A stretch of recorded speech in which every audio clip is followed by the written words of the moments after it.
নমস্কার বন্ধুরা। রাজ্য সভাপতি না হতে পেরে রেগে মেগে অস্থির হয়ে শেষ পর্যন্ত পার্টি ছেড়ে দিলেন একজন বিজেপির বিধায়ক। তিনি তেলেঙ্গানার বিজেপির বিধায়ক রাজা সিং। আপনারা অলরেডি হয়তো সংবাদ মাধ্যমে সংবাদ দেখে ফেলেছেন যে রাজা সিং বিজেপি ছেড়ে দিয়েছেন। রাজা সিং কিন্তু গোসামহল নামে তেলেঙ্গানার একটি বিধানসভা কেন্দ্রের থেকে নির্বাচিত বিধায়ক এবং বিজেপির ফায়ার ব্র্যান্ড লিডার। তেলেঙ্গানাতে যে কয়েকজন বিজেপি নেতাকে তেলেঙ্গানার বাইরের মানুষও চেনে তার মধ্যে প্রমিনেন্ট হলো রাজা সিং। রাজা সিং পার্টি ছেড়ে দিয়েছেন, পার্টি থেকে পদত্যাগ করে দিয়েছেন, পার্টির প্রাথমিক মেম্বারশিপ ছেড়ে দিয়েছেন শুধুমাত্র দলের রাজ্য সভাপতি না হতে পেরে। শুধু তাই না, যাকে রাজ্য সভাপতি করা হয়েছে তার বিরোধিতা করে, তাকে তিনি একেবারেই পছন্দ করতে পারেননি রামচন্দ্র রাওকে, এবং তার ফলে তিনি বিরোধিতা প্রকাশ করেছেন পদত্যাগের মধ্য দিয়ে। শুধু তাই না, তিনি বলেছেন দলের মধ্যে দম বন্ধকর অবস্থা তৈরি হয়েছে, দলের মধ্যে তাকে নাকি টার্গেট করা হচ্ছিল, তার বিধানসভা কেন্দ্রকেও নাকি টার্গেট করা হচ্ছিল। দলের মধ্যে গোষ্ঠী দ্বন্দ্ব এমন আকার ধারণ করেছিল যে তিনি আর দলের মধ্যে থাকতেই পারেননি। তিনি বুঝতে পেরেছেন এই দলের থেকে গেলে তার আর বেশি কিছু করা সম্ভব না, তার কারণে বাধ্য হয়ে তিনি পার্টিটাই ছেড়ে দিয়েছেন। এবার তিনি বিধায়ক পদ থেকে পদত্যাগ করবেন কিনা সেটা তিনি পরিষ্কার করেননি, বা তিনি দল থেকে পদত্যাগ করার কারণে তার দলের তরফ থেকে বিধানসভার স্পিকারের কাছে তার মেম্বারশিপ বাতিল করার জন্য আবেদন জানানো হবে কিনা সেটাও এখনো পর্যন্ত স্পষ্ট করা হয়নি দলের তরফ থেকেও। কিন্তু তেলেঙ্গানাতে রামচন্দ্র রাওকে বিজেপির স্টেট প্রেসিডেন্ট বানিয়ে দেওয়া হয়েছে। স্টেট প্রেসিডেন্ট বানিয়ে দেওয়ার কারণে রামচন্দ্র রাওয়ের বিরোধী যে গোষ্ঠীগুলো রয়েছে তারা অ্যাক্টিভ হয়ে গেছে। তারা রামচন্দ্র রাওকে কোনোভাবেই মেনে নিতে প্রস্তুত না, যার ফলে এবং তাদেরকে নাকি নমিনেশন পর্যন্ত দাখিল করতে দেওয়া হয়নি। শুধুমাত্র রামচন্দ্র রাওই নমিনেশন দাখিল করতে পেরেছেন। তার কারণ হলো রামচন্দ্র রাওকে দিল্লির নেতারা পছন্দ করতেন, দিল্লির নেতারাই তাকে সিলেক্ট করেছেন যে স্টেট প্রেসিডেন্ট বানাবেন। তিনি অবশ্য সুপ্রিম কোর্টের অ্যাডভোকেটও হয়েছেন, বেশি বছর হয়নি। তো দিল্লির নেতারা ঠিক করে নিলে একবার বিজেপিতে আর কারো কিছু করার থাকে না। কিন্তু ক্ষোভ বিক্ষোভ তো প্রকাশিত হবেই। আমি তো বলেইছি আপনাদেরকে যে লোকসভা নির্বাচনে বিজেপির শক্তি কমে যাওয়ার কারণে, সংখ্যাগরিষ্ঠতা হারানোর কারণে বিজেপিতে দিকে দিকে বিদ্রোহ দেখা দেবে। আগে যে নেতারা কথা বলতে সাহস পেতেন না সেই নেতারা বিদ্রোহ করবেন, তারা নানান ধরনের কথা বলবেন। এই কথাগুলো তো বলেই দিয়েছি আমি, কারণ আমি জানি যে ভাতের হাঁড়িতে একটা ভাত টিপলে বোঝা যায় ভাত কোন অবস্থাতে আছে। তো আমিও বিজেপির রাজনীতিটাকে ওই রকমভাবে বুঝি বলে আমি অ্যাডভান্স আপনাদেরকে বলে দিয়েছি, বারবার বলেছি, অত্যন্ত জোরের সঙ্গে বলেছি। এবং আপনারা দেখছেন যে ভারতবর্ষের অধিকাংশ রাজ্যে এখনো পর্যন্ত বিজেপি তার রাজ্য সভাপতি নিয়োগ করতে পারেনি, আর সর্বভারতীয় প্রেসিডেন্ট এই কারণেও করতে পারছে না, আর ওইখানেও বিরাট দড়ি টানাটানি চলছে। এখন কথা হলো টি রাজা সিং, যিনি 2014 সালে বিজেপিতে যোগ দিয়েছিলেন, যোগ দেওয়ার পরে তিনি অত্যন্ত বড় হিন্দুত্ববাদী নেতা হিসেবে নিজেকে তুলে ধরেছিলেন, সাহসী নেতা হিসেবেও তুলে ধরেছিলেন। তার বিরুদ্ধে অনেক মামলা হয়েছে, তাকে গ্রেপ্তার টেপ্তার করা হয়েছিল, তাকে নিয়ে বারবার বিতর্ক তৈরি হয়েছে, কিন্তু তিনি কখনো দমে যাননি।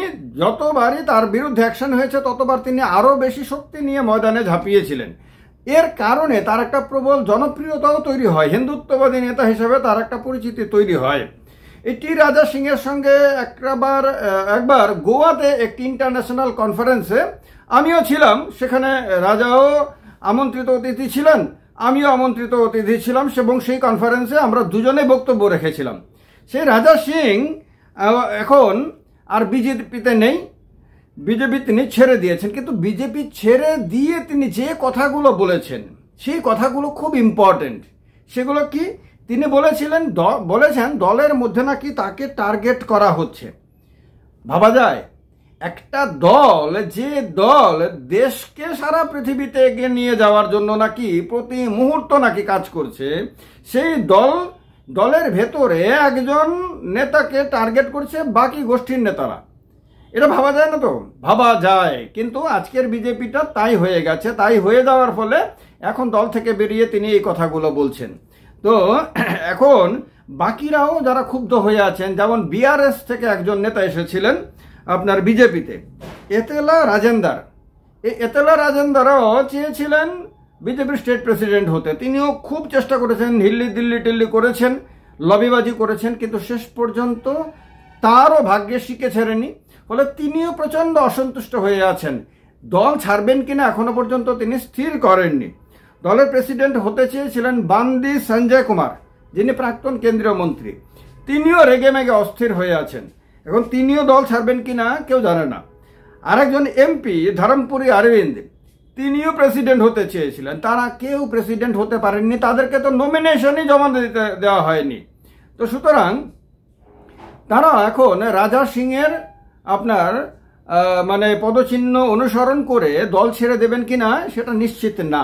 কিন্তু রাজা সিং একটা বার্তা দিয়ে গেল, যে বার্তাটা হলো যে এতদিন ধরুন তেলেঙ্গানাতে যে কোনো একটা বিজেপি দল নামে কোনো একটা দল আছে, এই দলের যে কোনো একজন এমএলএ আছে বা কয়েকজন এমএলএ আছে, সেই দলেরও যে স্টেট প্রেসিডেন্ট নির্বাচনের প্রক্রিয়া চলছে, এগুলো নিয়ে দেশের মানুষের কোনো মাথা ব্যথা ছিল না, কেউ আলোচনাও করতো না। কিন্তু আজকে তেলেঙ্গানায় সংবাদ শিরোনামে কেন?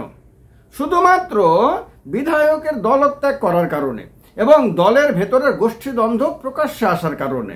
তো তার মানে হলো যেখানে এখনো পর্যন্ত প্রকাশ্যে আসেনি সেখানেও কিন্তু ছাই চাপা আগুন রয়েছে। যখন আসবে সামনে তখন গিয়ে দেশের মানুষ বুঝতে পারবে। তো তেলেঙ্গানাতে বিজেপির 8 জন এমএলএ আছে, সেখানে কিন্তু কংগ্রেস ক্ষমতায়, সেখানে বিজেপি ক্ষমতায় না। বিজেপি প্রধান বিরোধী দলও না, প্রধান বিরোধী দল হলো বিআরএস। সেখানে বিআরএস শুরু থেকে ক্ষমতায় ছিল। বিআরএসকে হারিয়ে গত 23-এর বিধানসভা নির্বাচনে কংগ্রেস ক্ষমতাসীন হয়েছে এবং কংগ্রেসের কাছে একদম অ্যাবসলিউট মেজরিটি আছে। কংগ্রেসের 119 জন এমএলএ টোটাল মানে বিধানসভাতে, তার মধ্যে কংগ্রেসের কাছেই আছে 75 জন। তাছাড়া একজন সিপিআই এমএলএ কংগ্রেসকে সাপোর্ট করেছে, ফলে কংগ্রেসের সরকার চলছে 76 জন এমএলএর সমর্থনে। আর এছাড়া 28 জন এমএলএ আছে বিআরএসের, বিজেপির কাছে আছে 8 জন। আর আপনার এআইএমআইএম, আপনার আসাদুদ্দিন ওয়াইসিকে চেনেন, তার দলের কাছে 7 জন এমএলএ আছে, একটা সিট খালি আছে। এই অবস্থা হলো তেলেঙ্গানার বিধানসভা। আর এবং এখন এই অবস্থাতে মাত্র 8 জন এমএলএর বিজেপি যখন ঐক্যবদ্ধ হয়ে মেজরিটিতে কিভাবে পৌঁছবে তার জন্য লড়াই করার কথা, যখন তাদের ঐক্যবদ্ধ হয়ে সংখ্যাটা বাড়িয়ে সরকার গঠন করার জন্য ঝাঁপিয়ে পড়ার কথা, তখন প্রেসিডেন্টশিপে নিয়ে দলের মধ্যে মত পার্থক্য না শুধু, এটা এই রকম অবস্থায় যে রাজা সিং বলছেন যে রাজেন্দ্র আপনার রামচন্দ্রকে প্রেসিডেন্ট করার খবর প্রকাশিত হওয়ার পরে দলের নাকি লক্ষ লক্ষ নেতা কর্মী তারা নাকি মানসিকভাবে বিপর্যস্ত হয়েছেন, আহত হয়েছেন, তারা ধাক্কা খেয়েছেন। তারা ভাবতেই পারেননি এরকম কাউকে প্রেসিডেন্ট করা হবে। তারা নাকি চাইছিলেন একজন দমদার কাউকে। দমদার বলতে তো রাজা সিং নিজেকেই বোঝায় এবং রাজা সিং অবশ্যই দমদার নেতা হিসেবে পরিচিত। তো এই যে প্রেসিডেন্ট হিসেবে নিজের পছন্দের কাউকে না করতে পারলে বিক্ষোভ দেখানো, তারপর আপনার প্রতিবাদ করা, বিরোধিতা করা, পদত্যাগ করা, এইগুলো একটা সময়ে বিজেপিতে কল্পনা করা যেত না। 2014 থেকে 2024 পর্যন্ত বিজেপিতে এই জিনিসগুলো অনেকেই অকল্পনীয় বলে ভাবত। বিজেপির লোকরাও গর্বের সঙ্গে বলতো যে এইগুলো সব কংগ্রেসের কালচার, এইগুলো সব অন্য পার্টির কালচার। বিজেপিতে কখনোই এরকম হয় না। বিজেপি একটা ডিসিপ্লিনড ফোর্স, এখানে শৃঙ্খলা মারাত্মক রকম এবং প্রত্যেকেই নাকি শৃঙ্খলা পরায়ণ কার্যকর্তা। এখন এই শৃঙ্খলার যে চেহারাটা শুরু হয়েছিল হরিয়ানা থেকে। হরিয়ানা বিধানসভা নির্বাচনের আগে আপনারা দেখেছেন হাজার হাজার বিজেপি নেতাকর্মী দল ছেড়েছিলেন।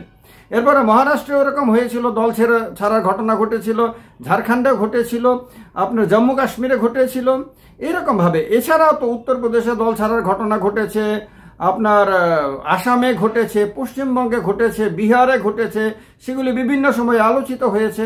তো ওই যে ডিসিপ্লিনড পার্টি এবং ডিসিপ্লিনড কার্যকর্তা, তার তো প্রমাণ লোকসভা নির্বাচনের ফলাফল প্রকাশিত হওয়ার পর, দল দুর্বল হওয়ার পরে একের পর এক সামনে এসেছে, এখনও আসছে, এবং সর্বশেষ সংস্করণ হলো টি রাজা সিং।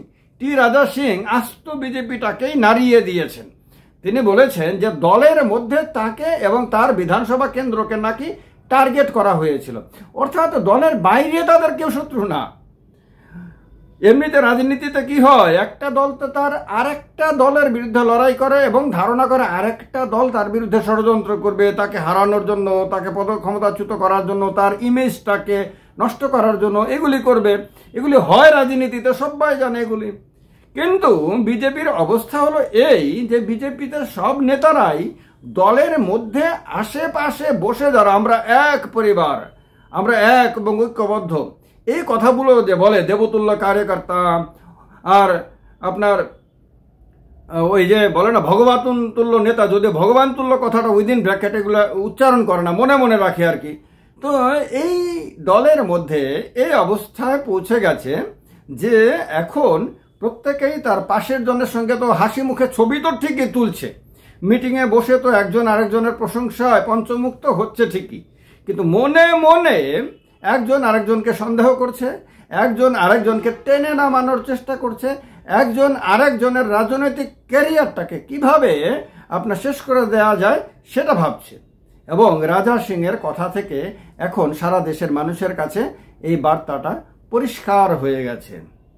আপনারা আমার মনে হয় এই বিষয়গুলো খুব ভালো করে নিরপেক্ষ দৃষ্টিতে খেয়াল করে আসছেন।